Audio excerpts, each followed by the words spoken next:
فرمائے۔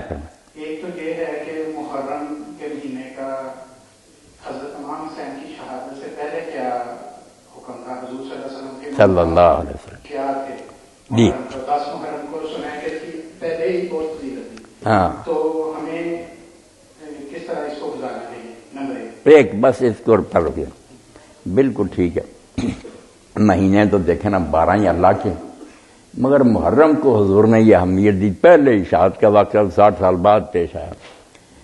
اللہ کے رسول علیہ السلام نے فرمایا کہ فرض نمازوں کے بعد سب سے افضل نماز رات کی نماز ہے، تہجد کی نماز۔ باقی جتنی نفل ہے نا ان سب کے مقابلے فرضوں کے بعد فرمایا سب سے افضل نماز وہ ہے تہجد۔ اور روزوں کے بارے میں فرمایا کہ رمضان شریف کے روزوں کے بعد افضل ترین روزے جو ہے نا نفل شہر اللہ المحرم، اللہ کے مہینے محرم کے، اللہ کا مہینہ کا بہت درجہ دیا۔ اور مکہ معظمہ میں بھی سارے قریش اس دن روزہ رکھتے تھے 10 محرم کو، حضور بھی وہاں رکھتے تھے۔ مگر جب مدینہ شریف میں آئے تو آپ نے یہودیوں کو بھی دیکھا کہ یہودی لوگ بھی 3 ان کی آبادیاں تھیں مدینہ کے ساتھ ہی، بنو نذیر تھے، بنو قریظہ تھے، بنو کن، کہ وہ بھی روزہ رکھتے ہیں عاشورے کا۔ تو آپ نے فرمایا تم لوگ کیوں روزہ رکھتے ہو؟ انہوں نے کہا یہی وہ دن ہے جس دن اللہ تعالیٰ نے حضرت موسیٰ علیہ السلام اور ان کی قوم کے لیے سمندر کو پھاڑا اور وہ خیریت سے پار ہو گئے، فرعون اور اس کے لشکروں کو غرق کیا۔ تو اللہ کے حکم سے موسیٰ علیہ السلام نے یہ روزہ رکھا اور امت کو بھی حکم دیا۔ تو نبی علیہ السلام نے فرمایا کہ ہم تو موسیٰ علیہ السلام کے تم سے زیادہ حقدار، تم کیا لگتا ہے تم نے بدل دیا سب؟ جب ان کا طریقہ تو رکھیں، ایک پہلے ہی رکھتے تھے وہاں قریش کے ساتھ، مگر ساتھ پھر یہ بھی وجہ مل گئی تو فضیلت بہت فرمائی، یہ بیان فرمایا۔ اب بھی یہ کرنی چاہیے کوشش کہ 10ویں تاریخ کا روزہ جو ہے اس سے 1 سال گزشتہ کے گناہ معاف ہو جاتے ہیں۔ جو پچھلے سال میں غلطیاں ہوئی ہیں، عرفہ کے بارے میں جو بڑی عید کے ساتھ ہے وہ 2 سال کا ہے کہ پچھلا بھی اور آنے والا بھی، وہ تو بہت بڑی بات ہے، اس کو 1 سال پہلے کرتا تو یہ روزہ رکھنا چاہیے۔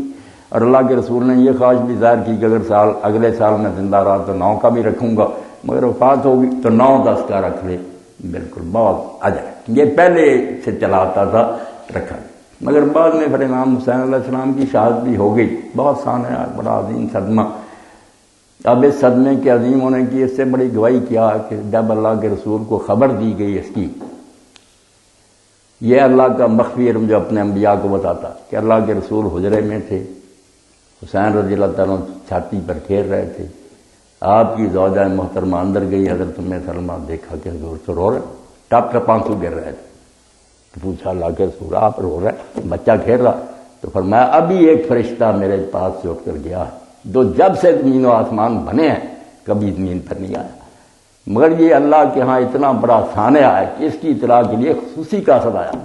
اور اس نے کہا اللہ کے رسول آپ محبت کر رہے ہیں، یہ بچہ تو آپ کی امت کے ہاتھوں سے طرف میں دریائے فرات کے کنارے تباہ کر دیا جائے گا، اس لیے ام سلمہ میرے آنسو نکل گیا۔ اور ساتھ ہی اس نے کہا کہ اگر آپ چاہتے ہیں کہ اس منحوس زمین کی مٹی آپ کو دکھائی جائے تو میں دکھا بھی سکتا۔ اس نے ایک مٹھی مٹی کی مجھے دکھائی لی کہ یہ وہ علاقہ ہے جہاں آپ کا یہ فرزند دبا ہو۔ تو جب اس وقت آپ روئے، اور بعد میں بھی ابن عباس فرماتے ہیں میں مکہ میں تھا اور اطلاع کوئی نہیں تھی، کئی مہینوں سے قافلہ گیا ہوا تھا، رائے تو نہیں تھے اس وقت کی خبریں آتی تھیں، کوئی خبر نہیں کہ کیا بنا۔ میں دوپہر کے وقت سویا ہوا تھا تو میں نے نبی علیہ السلام کو خواب میں دیکھا، مگر شک آپ کا جو حلیہ تھا نا اس نے مجھے پریشان کر دیا کہ سر مبارک پر بھی مٹی پڑی ہوئی تھی، ریش مبارک بھی مٹی سے پر تھی، اور آپ کے ہاتھ میں ایک بوتل تھی جس میں خون تھا۔ تو میں نے کہا اللہ کے رسول آپ کا یہ حال کیا ہو گیا؟ تو آپ نے فرمایا میں شہد تو مقتل حسین عامر ابھی حسین کی قتل گاہ سے آ رہا اور صبح سے اس کے اور اس کے ساتھیوں کا یہ خون سمیٹ رہا ہوں۔ تو میں ہڑبڑا کر اٹھا اور آپ نے بار بار انا للہ کہا۔ تو گھر والوں نے پوچھا کہ ابن عباس کیا ہوا؟ انہوں نے کہا حسین تو شہید ہو گئے۔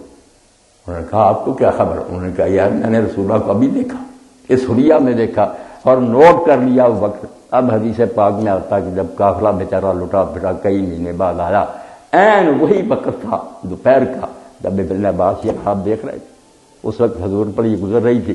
اس لیے جو لوگ خوش ہوتے ہیں ان بد نصیبوں کا کیا کریں؟ اگر اور کچھ نہیں کر سکتے تو انہیں حضور کے اس غم میں شریک تو ہونا چاہیے کہ اللہ کے نبی کی روح پر کیا گزری، ہم آپ کی امت کہلاتے ہیں، خوشیاں تو نہ منائیں۔